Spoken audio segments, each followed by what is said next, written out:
اللہ کا دین کا ایک ہی تقاضا ہے انسان سے، وہ تقاضا جس کے بارے میں ہم کہہ سکتے ہیں کہ 100 بات کی ایک بات، جیسے اردو کا ایک محاورہ ہے، ہاتھی کے پاؤں میں سب کے پاؤں، وہ اتنا چوڑا پاؤں ہے کہ وہ سب پاؤں رکھ دیں تو اس میں آ جائیں گے۔ ایک بدو صحابی آئے تھے حضور سے، انہوں نے ایک سوال کیا تھا کہ مجھے کل دین کی بات ایک جملے میں سمجھا دیجیے۔ آپ نے فرمایا ہاں ٹھیک ہے، آؤ، قل آمنت باللہ ثم استقم، دیٹس آل، اللہ پر کہو کہ میں اللہ پر ایمان لایا، پھر اس پر جم جاؤ۔ اسی طرح آج میں آپ سے دین کا کل تقاضا، اللہ کا کل مطالبہ، اور میرے ذہن میں وہ آیت آ رہی ہے کلا لما یقض ما امرہ، ہم نے ایک ہی تقاضا انسان سے کیا، اس نے اس کو پورا نہیں کیا۔ اور میرے ذہن میں اس وقت ایک سین آ رہا ہے، وہ جو پکچر بنائی گئی تھی حضور کی سیرت پر، دی میسنجر آف اللہ، the messenger of God perhaps, اس میں دکھایا گیا ہے کہ ابو طالب بستر وفات پر ہیں، آخری وقت ہے، قریش کا وفد آیا ہے الٹیمیٹم لے کر کے، ابو طالب اب ہمارا صبر کا پیمانہ لبریز ہو گیا، یا تو اپنے بھتیجے کو روک لو ورنہ پھر آئیے اوپن، پھر ایک اوپن چیلنج ہے، کھلے میدان میں مقابلہ کیجیے۔ ایک جملہ اس وقت اس پکچر میں ہے جو کہا ابو طالب نے، one word, my nephew demand from you only one word. اس نے تم سے کیا تقاضا کیا ہے؟ تم سے دولت نہیں مانگی، تم سے مال نہیں مانگا، تم سے حکومت نہیں مانگی، کچھ بھی تو نہیں مانگتا، وہ ایک بات مانگتا ہے، ایک کلمہ تک مانگتا ہے۔ ابو جہل نے فوراً ریٹارٹ کیا، دی ون ورڈ ہی demands demolishes all the gods. وہ ایک بات اس کی ایسی ہے کہ جو ہمارے سارے معبودوں کا تیا پانچا کر کے رکھ دیتی ہے، ختم کر دیتی ہے۔ ایک بات، دین تو ایک بات ہے۔ اسی انداز میں آپ کو بتا رہا ہوں کہ اللہ کا کل تقاضا، دین کا کل تقاضا ایک لفظ میں ہے، وہ لفظ ہے عبادت۔ تمام انبیاء کی دعوت آپ قرآن مجید میں مختلف مکی صورتوں میں پڑھیں گے، ان اعبدوا اللہ ما لکم من الہ غیرہ، اللہ کی عبادت کرو، تمہارا اس کے سوا کوئی الہ، کوئی معبود نہیں۔ خود قرآن کی دعوت صرف اس فرق کے ساتھ کہ پہلے انبیاء کہتے تھے یا قوم اعبدوا اللہ، اے میری قوم کے لوگوں اللہ کی عبادت کرو، اللہ کی بندگی کرو۔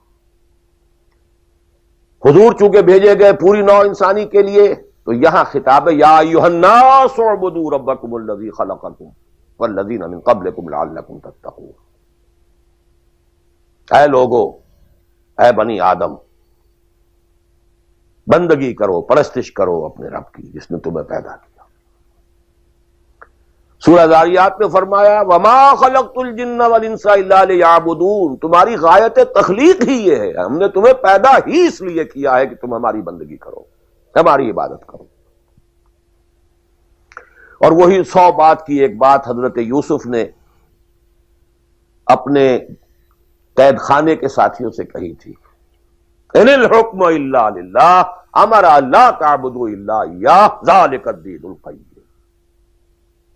ایک جملے میں کل دین قیم ہے، مکمل دین ہے، اس کے سوا کسی اور کی عبادت اور بندگی نہ کرو۔ ایک لفظ ہے، ایک تقاضا ہے، ہم پورا کر دیں تو نجات بھی ہے، فوز بھی ہے، فلاح بھی ہے، رشد بھی ہے، سعادت بھی ہے، ہدایت بھی ہے، سب کچھ۔ لیکن اب یہ کہ یہ عبادت ہے کیا؟ دو تو ہے لازمی اجزاء، لازمی، اور 3 اس کے ضمنی پہلو ہیں، تو 2 × 3 5۔ یہ 5 باتیں اگر یاد نہیں رہتی ہیں تو عبادت کا تصور آپ کا درست نہیں ہوگا۔ آخر کوئی اتنی بڑی بات ہے کہ تمام نبی اسی کی رٹ لگاتے رہے، اسی کی تکرار کرتے رہے۔ وہ اتنی بڑی بات ہے کہ ابدی فوز و فلاح اور رشد اور سعادت اس کے ساتھ وابستہ ہے،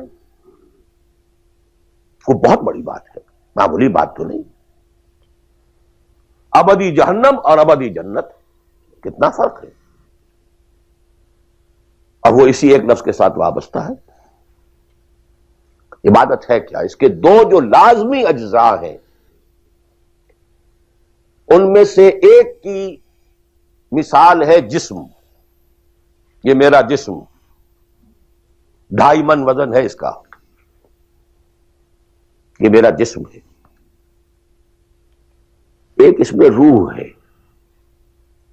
بدن وغیرہ نہیں ہے، نہ نظر آتی ہے، لیکن اصل انسان وہ روح ہے۔ اسی طرح عبادت کا جو جسد ظاہری ہے، جو نظر آتا ہے، پیلپیبل ہے، محسوس ہوگا، سامنے آئے گا، وہ ہے اطاعت کلی، total obedience, without any reservation, کوئی استثناء نہ ہو، مخلصین لہ الدین، اطاعت کو اس کے لیے خالص کرتے، ٹوٹل اوبیڈینس۔ یہ ہے جسد، 2.5 من جو ہے عبادت، وہ یہ ہے۔ اور اس کی روح کیا ہے؟ اللہ کی محبت۔ یہ اطاعت محبت کے جذبے سے سرشار ہوگا تب تو عبادت ہے، ورنہ اطاعت ہے صرف۔ اطاعت تو انسان حکمرانوں کی بھی کرنے پہ مجبور ہو جاتا ہے۔ ہم انگریزوں کی اطاعت کرتے تھے، آپ یہاں بہت سے ایسے قوانین کی اطاعت کرتے ہیں جو آپ کو پسند نہیں ہے، مجبوری ہے، آ گئے ہیں، رہ رہے ہیں، کیا کریں۔ لیکن جب آؤٹ آف لو، انٹینس لو، جب کسی کی ٹوٹل اوبیڈینس قبول کی جائے گی تو یہ عبادت ہے۔ یہ دو ہے اجزاء لازم۔ اس کو بڑی خوبصورتی سے امام ابن تیمیہ اور حافظ ابن قیم انہوں نے بیان کیا ہے۔ العبادت تجمع اصلین، غایت الحب مع غایت الذل والخضوع، دو چیزیں جمع ہوتی ہیں تو عبادت پوری ہوتی، انتہا درجے کی محبت اور انتہا درجے کی عاجزی اور اطاعت اور سرفگندگی کسی کے سامنے۔ یہ دونوں چیزیں اطاعت کے لازمی اجزاء ہیں عبادت کی۔ اور ان دونوں کے بارے میں ایک بات اور نوٹ کیجئے، ان دونوں کے اعتبار سے اللہ اور اس کا رسول بریکٹڈ ہے، ساتھ جڑے ہوئے، اس لیے کہ اللہ کی اطاعت رسول کی اطاعت کے ذریعے ہے۔ وَمَا أَرْسَلْنَا مِن رَّسُولٍ إِلَّا لِيُطَاعَ بِإِذْنِ اللَّهِ وَمَن يُطِعِ الرَّسُولَ فَقَدْ أَطَاعَ اللَّهَ، وہ ریپرزنٹیٹو ہے، وہ نمائندہ ہے اللہ کا، لہذا اللہ کی اطاعت، اطیعوا اللہ واطیعوا الرسول۔ اطاعت میں یہ دونوں بریکٹڈ ہے۔ یہی وجہ ہے کہ قانون اسلامی کی مستقل سورسز جو ہیں وہ یہی دو ہیں، اللہ کی کتاب اور اس کے رسول کی سنت۔ اسی طرح محبت میں بھی دونوں بریکٹڈ ہیں۔